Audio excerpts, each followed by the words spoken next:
Hello everyone. Happy Mahashivaratri to all of you.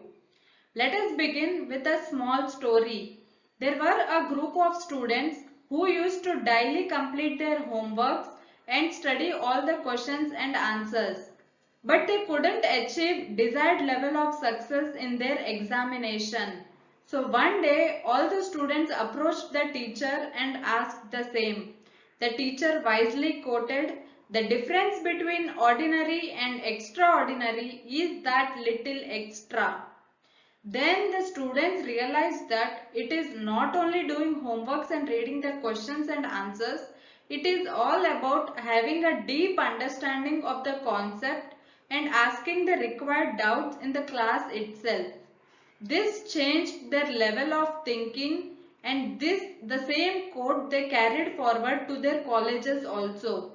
And guess what? In college, this group of people were entirely a different group because they have understood that it is not just preparing for the examination but actually going deep into the concept, getting clarity of everything and planning beforehand.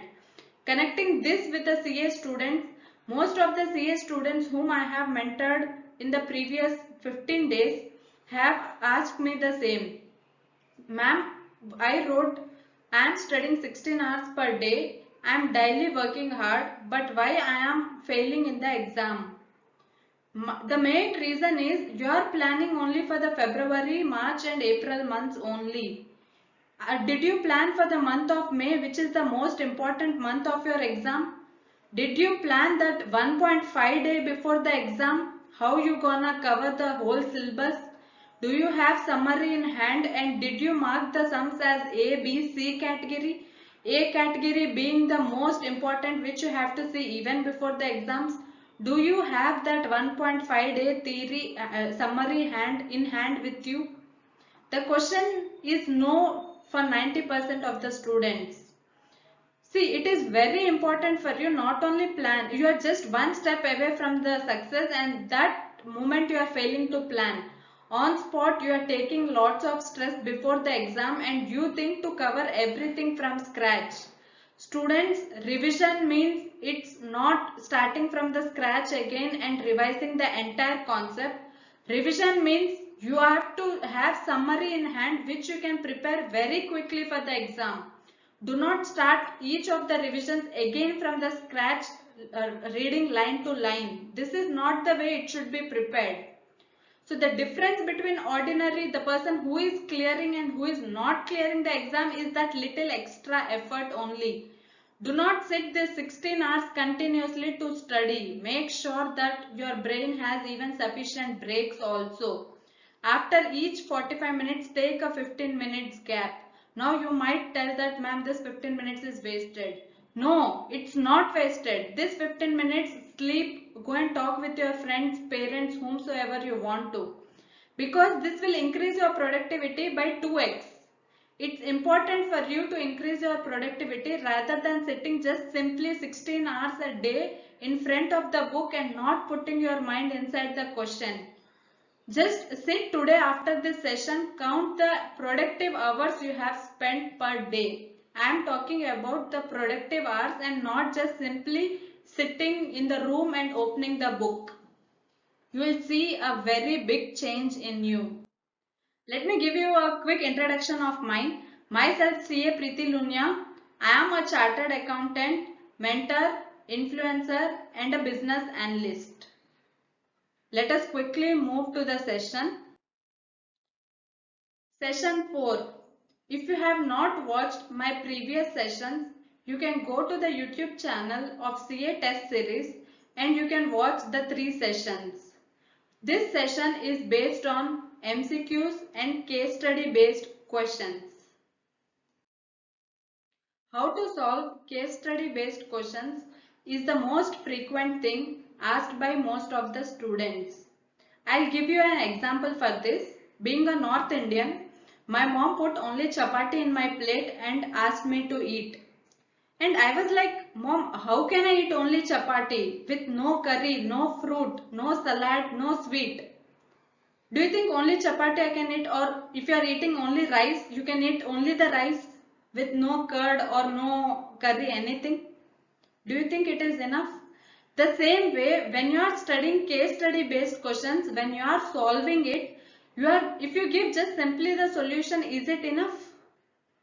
Absolutely no, it is not enough. While writing case study based questions, it is very much important that you specify each and every step thoroughly and neatly. Presentation is all what matters. You see it in any part of your life. If anything is not well presented or organized, that thing seems clumsy. See your wardrobe, if you put each of your clothes here and there, then you get irritated and you don't understand what to wear. But instead, if you have put on hangers and if you have put it neatly, then how good you feel like? You feel like, yes, today I am going to wear this, today I am going to wear that. So these are very small things, in small mistakes which every student is doing in the exam hall. You are just writing whatever you know, but not writing to the exact point what the question has been asked. So many students fall into the trap of starting with the names of the case and quickly offering the solution for that. So law is not something to be crammed. It should be properly presented. The steps to be followed while answering case study based questions is: first thing, define the case. Write then facts of the case, situation and problem faced in the case. Then give the solution. See, now here you see the solution is the fourth step. But what you are doing? Directly jumping onto the solution. And conclusion is very important in every case study. For this, I will give you an example. Article students, CA final students will connect with me soon. A client has approached you with an income tax notice. While seeing the notice, you tell the client, you go through the provision, section numbers, what is the case actually referred to, solution. Then the client, you tell everything to the client, but what finally the client asks. So Preeti, now how would we proceed with that? What is the thing we have to do? What is the conclusion of this notice? When you give the conclusion, that moment itself the client is very much happy. Why? Because the conclusion plays a very important role. He is not happy with your any of the above parts. He is thinking the way you are concluding the things. Concluding the things is very much important. You have to write conclusion with a short reason specifying why you are telling this is correct or this is incorrect. It is very much important as the solution. So make sure that the conclusion is written in a proper manner. See the sample here. Issues under consideration. See how well this student has presented the paper. He has bifurcated the three parts: issue under consideration, judgment and conclusion. How neatly it is looking when he had maintained a gap between paragraphs as well as neatly presented points wise. So try to present in such a way that the examiner also have a very good impression on your paper. I tell always write the paper in such a way that feeling you are an examiner, and if you correct this, would you give mark or not? How to approach MCQs? This is one of the biggest question raised from all of the students. In recent icai exams, icai is giving very lengthy MCQs, and by seeing that lengthy MCQ itself, confidence level of student is decreased to 20%. He feels that when I can't answer the case study, automatically my 8 to 10 marks are being lost. Students, whenever you start with the MCQs, please start the easier ones first. First, start all the short MCQs, bubble it. After 10 MCQs, please go back and check the paper again whether you have bubbled that 10 MCQs properly or not. It is very much important for you that you have to re-verify, because sometimes in an excitement, what you do, you know the answer, so you feel very much excited, and instead of bubbling for 7th, you bubble for 8th. You go on doing that mistake simultaneously for all the questions, so 20 to 23 marks are lost over there. And then you call me and tell that, ma'am, I expected 80 marks, I got only 35. What is the reason behind this? This is the very small mistake done by most of the students in the examination hall. It will cost you only half minute or 1 minute to again go back and verify. So to have a very good practice in the MCQs, please start writing test papers so that you have an adequate knowledge of how to attempt MCQs. While attempting MCQs, now in the preparation, you get to know the more conceptual clarity, because MCQs are designed to have a more conceptual clarity. When you solve the MCQs, you had a grip on the concept. That's why you are able to solve the case studies also. And whenever you are preparing for the MCQs, please specify the reason there and then itself why you have chosen B, C or D. Because now you remember everything, you can go through everything. But once there is 1.5 day left before the exam, it is not possible for you to go through all MCQs, and that time you will feel like, why did I mark A, why did I mark B? That will lead to a lot of confusion, stress, then you leave everything, don't prepare MCQs and go off. So please, whenever you are preparing, write the reasons, so that before exam, if you just read the reasons and move on, it is pretty simple to go on with the exam. The tips to approach MCQs is, first scan the exam paper and solve the easier ones, as I told earlier, as it will improve your confidence level also. And read each question twice. What happens when you see a question which is very easy and you feel like, yeah, this is pretty much easier, I have just seen before the exam, I'll directly jump to the option and tick the option. Student, wait for a minute. The first line is similar as you have seen, but the second line is not matching, because the second line institute gives a trick and there the student falls in the trap. Don't immediately jump to the options without necessity. And when MCQs doesn't have negative mark, I request all of you to attempt all the MCQs given in the exam. Do not just leave any of the one as you don't have any negative marking. Primary tactics are, for MCQ, institute is not asking you the reason or explanation. Only an option is needed. So icai might try to perplex you for the reasons, or it might give you two answers same but a slight different where you will be confused. Do not fall in that trap also. Be vigilant. Start with the MCQs for 30 to 45 minutes starting, and try that 30 to 45 minutes are used for the MCQs, and then start the theory paper. How to attempt theory paper is also one of the biggest question I have received from all of the students. Most of the students are designing the answer sheets like MS Word document, bold, italic, everything. Guys, let me tell you, here the examiner wants the content and not your designing. There is no marks for any extra design. Do not use various pens. Only one color pen is allowed, black color. And that color also, try having the same brand pen only. If you are using one brand pen, take 3-4 pens of the same brand. At least finish half of the ink in the preparation strategy itself, preparation time, so that the pen writes smoothly. You might think, why ma'am is telling this little things. These little things will save 2 to 3 minutes of yours. That 2 to 3 minutes, you can solve 3 MCQs, get 3 marks. So I am basically telling you to gain 3 marks with this simple technique. Avoid unnecessary explanations or illustrations. Sometimes what happens is, student doesn't know the answer, so what he does, he will explain some another section, another concept. He feels like examiner will understand how much knowledge I have, so I'll explain some other section completely and I'll get good marks. This is not such examination where you write lavishly and expect marks. When it is asked, you write if you know it. If you do not know it, please skip it or write something related, but do not write something or the other section. Section 148 is asked and you are writing section 200 explaining. The other person who is correcting your paper is also a chartered accountant. He is well aware of all the facts. So please do not play with him.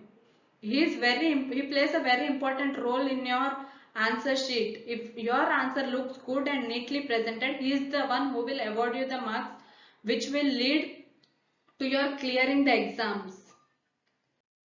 Follow proper sequence. In the opening paragraph, try to mention provision, then introduction, relate the question with the answer, and then the conclusion. So the points to be noted are, if you cannot recall any of the section number, I tell students, please do not waste time in memorizing the section numbers.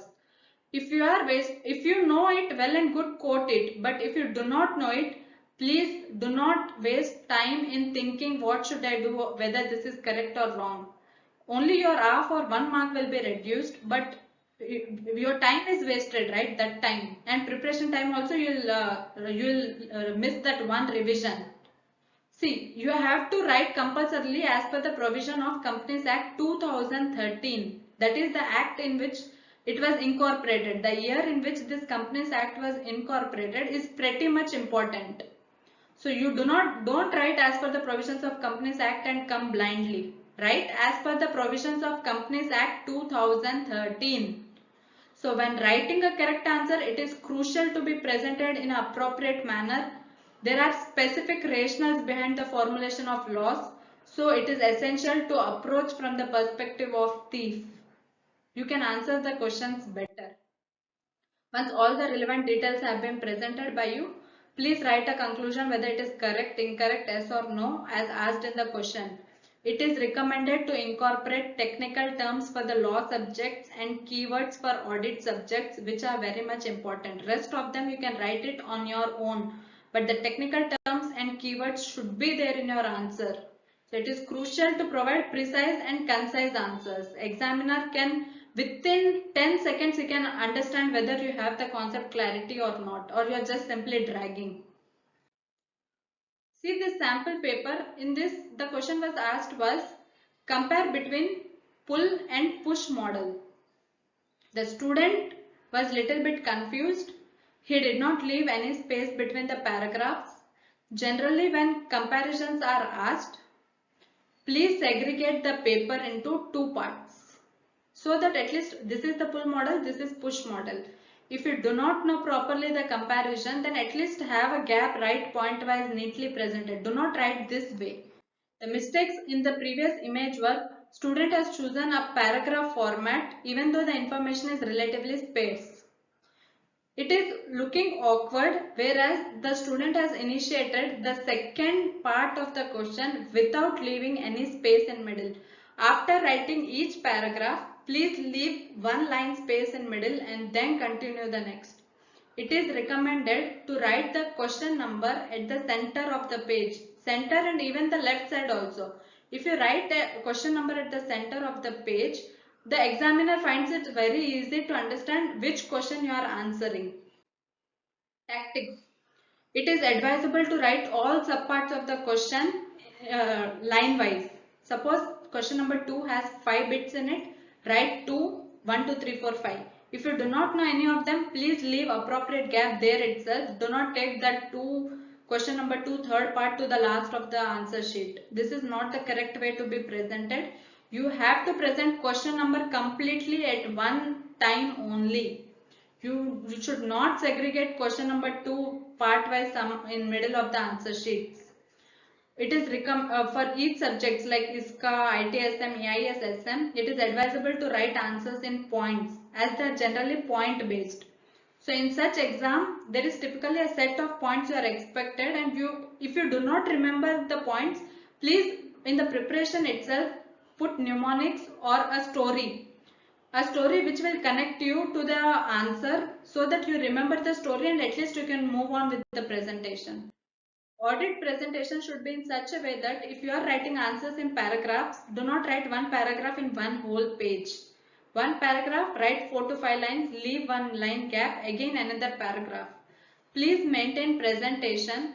If you have observed, I have concentrated the whole session on presentation, conclusion, the way you should be prepared for that 1.5 day also. So guys, the mistakes which I have done in my CA exams, I don't want you to repeat the same.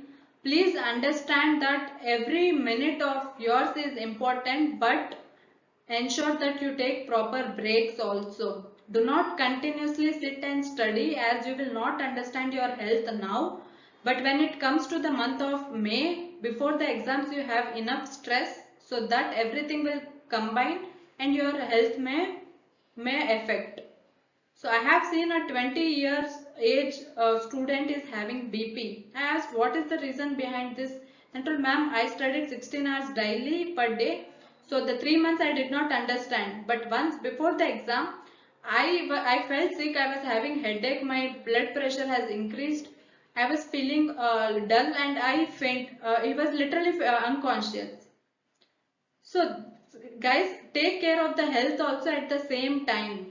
Do not think that this time is being wasted. It is increasing your productivity. I tell if you enjoy movie, go and enjoy three hours movie and come back and then sit with productivity. Instead of just sitting and thinking, I wish I would have gone to here, there. If you wish, you go. But make sure that your portion is also completed. Put a target in such a way that today if I complete this many chapters, obviously on Sunday I am going for a movie. So wishing you all the best for your exams. Thank you. Hope the session was helpful for all of you. You can mention all your queries in the comment section below, or you can ask me personally in the LinkedIn or Instagram IDs which I have mentioned on this page. Thank you. Thank you so much.